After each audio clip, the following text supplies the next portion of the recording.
সামান্যর জন্য বেশি আরে একটু লিলি চলে ধরে ফেলতো। তোকে ধরে ফেলাই ভালো ছিল, কিছু চুরি করে খাস কেন? নিয়ে খেতে পারিস না? আরে পয়সা থাকলে কি চুরি করে খাতো? আবার ঘাড়ে বসে খাস তো, ওই জন্য কিছু মনে হয় না। জ্ঞান দিসনি তো, ওই তো ফোন এসে ফোনটা তোল। ওই আমার তো ফোন আসেনি, তোর এসছে? না না আমার আসেনি। দেখ তোর এসছে। অসম্ভব, আমি তো 3 মাস ধরে রিচার্জ করিনি, ফোন আসেও না যায়ও না। পকেট থেকে ফোনটা বার করে তো দেখ। সত্যি তো আমার ফোন এসছে। হ্যালো, বলছে আপনার এই নাম্বারটা আগামী 3 দিনের মধ্যে বন্ধ হয়ে যাবে। নাম্বারটা সক্রিয় রাখতে আপনি আজই রিচার্জ করুন। হ্যাঁ দেন, বন্ধ করে দেন। বিড়ি কেনার টাকা নাই, রিচার্জ করবে। মা তাড়াতাড়ি খেতে দাও। ওই দেখো মহারাজ এসছে। আমি সারাদিন মাঠে কষ্ট করে খেটে আসছি, আর উনি পাড়ায় পাড়ায় ড্যাং ড্যাং করে ঘুরে বেড়াচ্ছে। বকো না তো, আই বাবু খেয়ে নে।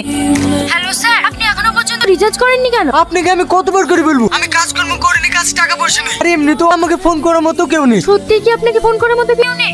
না নেই। তোমার যদি অতই দরদ লাগে তুমি রিচার্জটা করে দাও না। যত সব।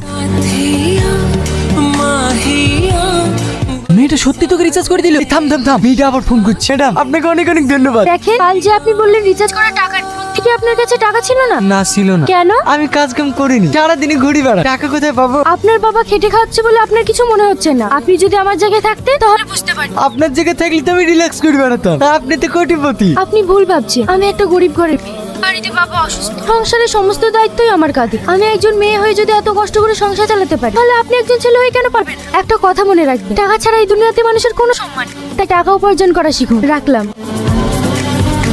তুহিনাকে একবার ফোন করি। হ্যালো, আমি রাহুল বলছি। আমি আপনাকে কিভাবে সাহায্য করতে পারি? বলছিলাম ওখানে তুহিনা নামে একটা মেয়ে কাজ করে, ওকে ফোনটা দেন না। দেখুন স্যার, এটা একটা প্রফেশনাল লাইন, এখানে আপনি কারোর সঙ্গে পার্সোনাল ভাবে কথা বলতে পারেন না। আপনার কোনো দরকার থাকলে বলুন, আমি হেল্প করছি।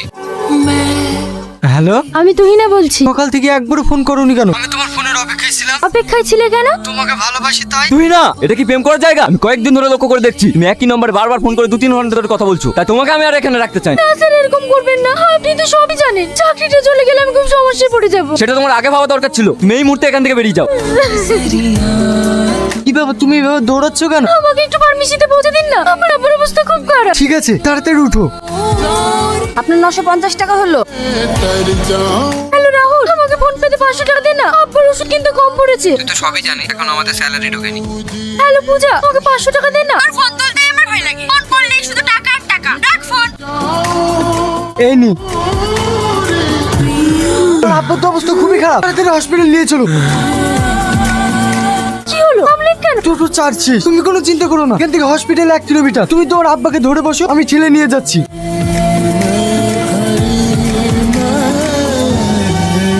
আপনাকে যে কি বলে ধন্যবাদ দেব আমি বুঝতে পারছি না। না না, ধন্যবাদ দিতে হবে। বলছিলাম আপনার ফোন পে নাম্বারটা দিয়ে যান, আমি আপনার ভাড়া আর ওই ওষুধের দামে টাকাটা পাঠিয়ে দেব। না না, আমি জানি এই মুহূর্তে তোমার কাছে টাকা নেই। তোমার কাছে যখন টাকা হবে আমি নিজে চেয়ে নেব।